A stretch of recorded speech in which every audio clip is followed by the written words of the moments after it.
Mga kapuso, pila ka mga turista ginpili nga magbakasyon sa Boracay subong nga Holy Week. Kalabanan sa mga nagabakasyon Korean kag American nationals sunod sa Malay LGU. Ini ang gintutukan ni Kim Salinas live gikan sa Boracay. Kim?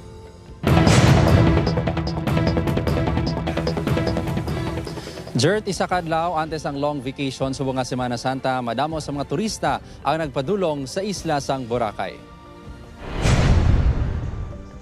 Bisan makapila ka beses na nga nagbakasyon sa Boracay, ginapili sa gihapon sa pila ka turista nga mag-relax kag magpahunay-hunay sa isla subong nga Semana Santa. White Sand Beach, maraming ambience kag water activities.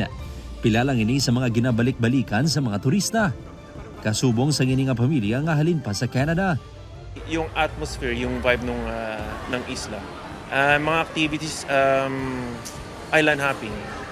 Ating gusto rin nila mga ATV. Bisan kuno mahal ang gatong, worth it ang mangin experience ang taga Mandurriao, Iloilo City nga si Rodel. Nakaplano siya since January and then so wala din kami choice. So ituloy na lang po. Magluwa sa pag-enjoy, plano sang pamilya Tanaka halin sa Japan nga maghapit kag magpangamuyo sa simbahan. 1 week lang po kasi kami dito.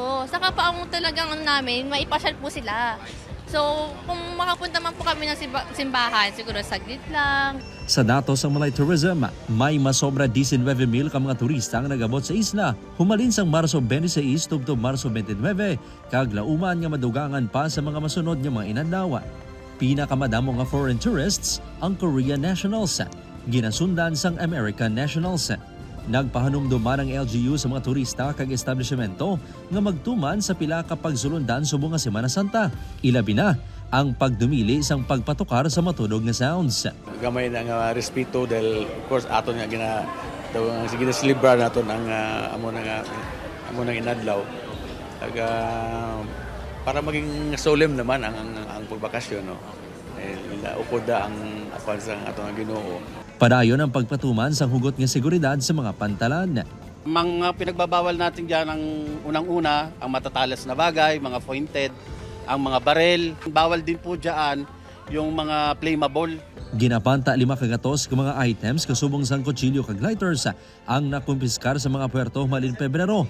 Masobra 200 diri nakuha subong nga Holy Week.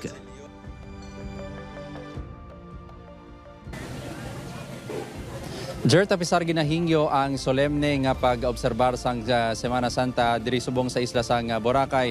Madamo sa gihapon sa mga makalilingang aktibidad nga mahimo ma-enjoy sa mga turista para masulit ang ila nga bakasyon. Jert? Madamo gid nga salamat sa update, Kim Salinas.